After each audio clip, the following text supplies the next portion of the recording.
Hey guys, Brian with Denton County Homebrewers Guild, and hope you guys are having a great start of your Labor Day weekend. Nice long weekend. Enjoy some time off from your labors, whatever they may be. I'm actually taking a couple days off work myself. Me and my wife plan on a little road trip tomorrow, but today, this is Thursday. Today, I'm getting in a little last-minute brewing for the Red Coat Challenge.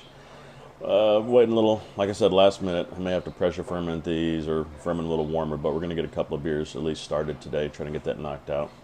So I'll show you guys my kitchen brew setup, so to speak, my indoor brewing stuff.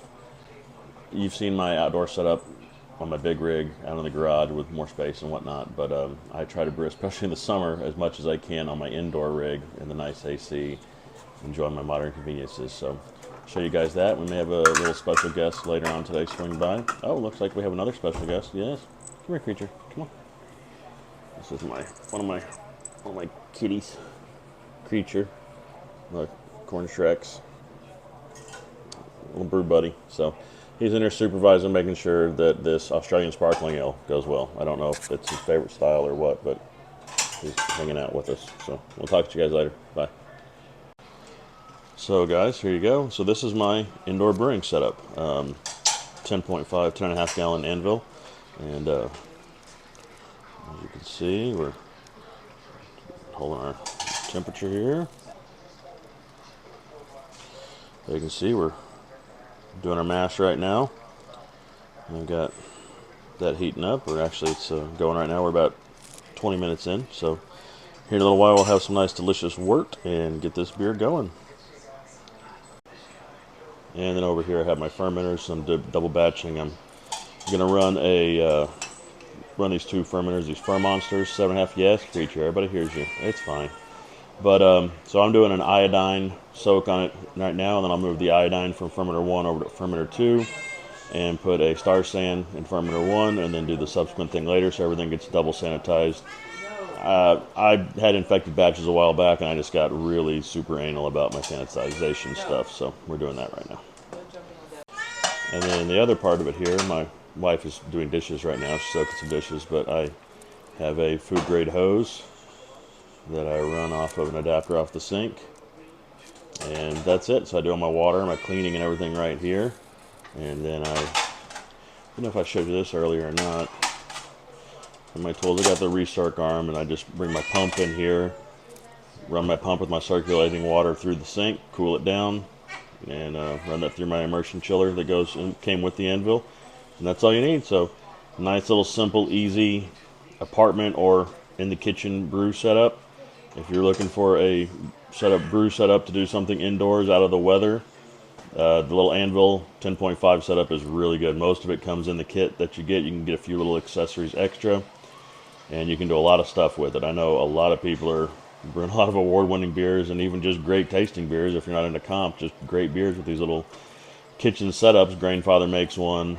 I prefer the anvil. It's really good. These little setups are great, so check them out if you haven't before.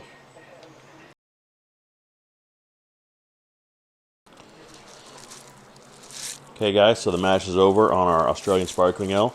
So I'm going to show you how we sparge, or how we drain off, and then we'll sparge on these anvil setups. So it's got a little, what they call a malt pipe right here in the middle where all the grain is suspended in there. And so all you have to do is lift it up and hang it. It's got a couple little hooks on the back, and it's got perforations and a false bottom in there. And so now all of that wort inside the malt pipe will just drain down, and then we can sparge off on top to get our full boil volume. So as this is draining down, because it doesn't take that long, we can go and start heating up to boil with right here. So that's what I'm about to do right now.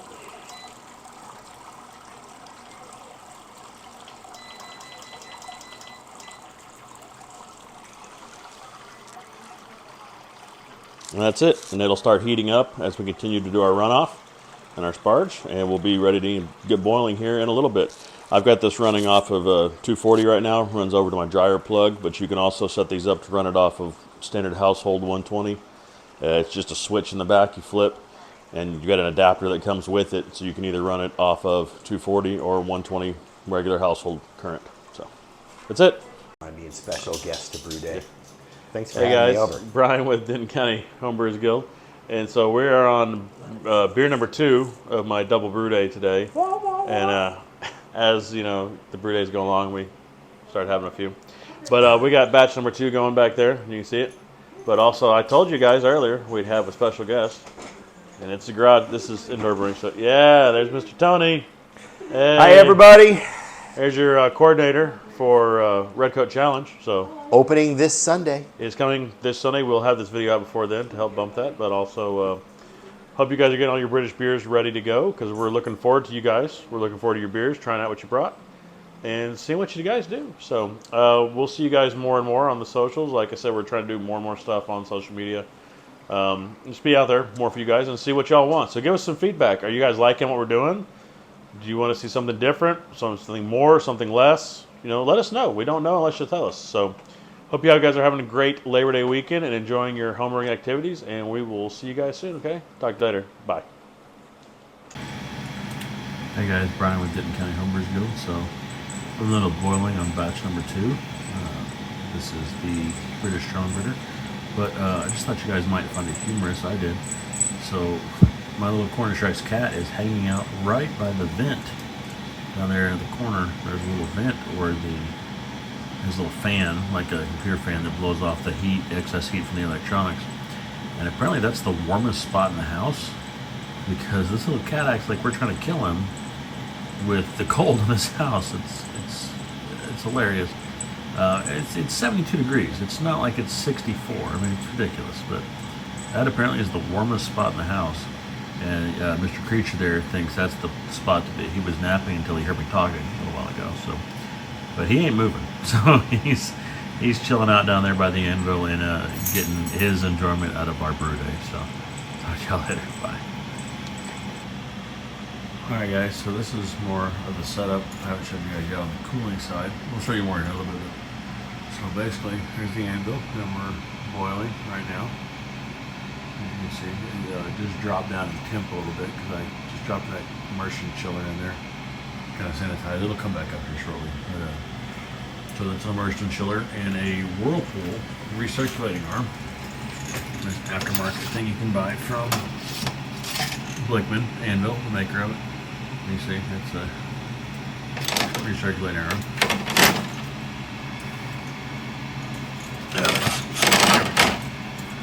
So, and I've got it set up with cam lock fittings to have my brewery set up. That big system outside, and I just have commonality between my stuff. So they'll come out, go into my Blickman Riptide. I'm a big Blickman fan, so come back up and around into the recirc arm. And just recirculate the wort and spin it around inside the kettle once we're done. And then I've got an immersion chiller in there that came with the anvil. Those two arms right there that I have come back around. These two hoses back up over here into the sink. So I'll feed cooling water into there and run it back down into the sink right there. And that's it.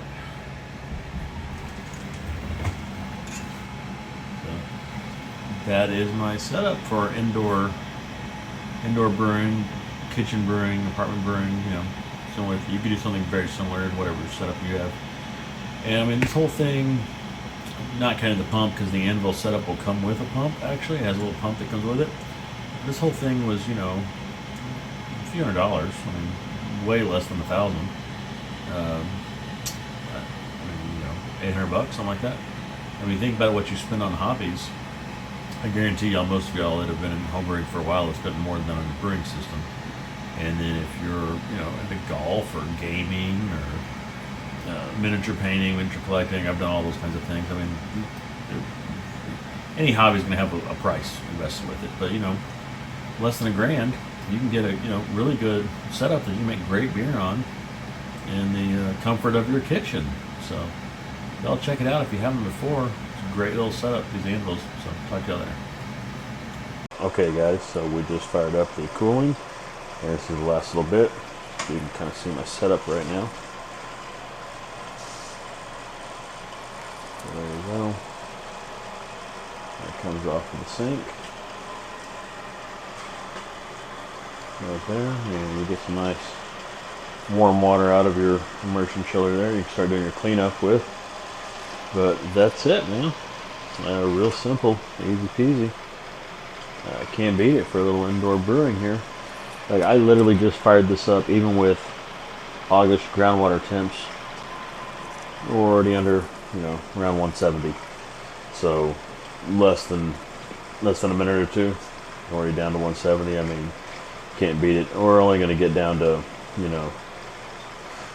85, 80, something like that with the groundwater temps being what they are here in North Texas this time of year. But still, the little system is really efficient and really good and works great for a reasonable price. So y'all enjoy it. Yeah, Creature's still in here with me. So talk to you later, guys. Thanks a lot. Bye.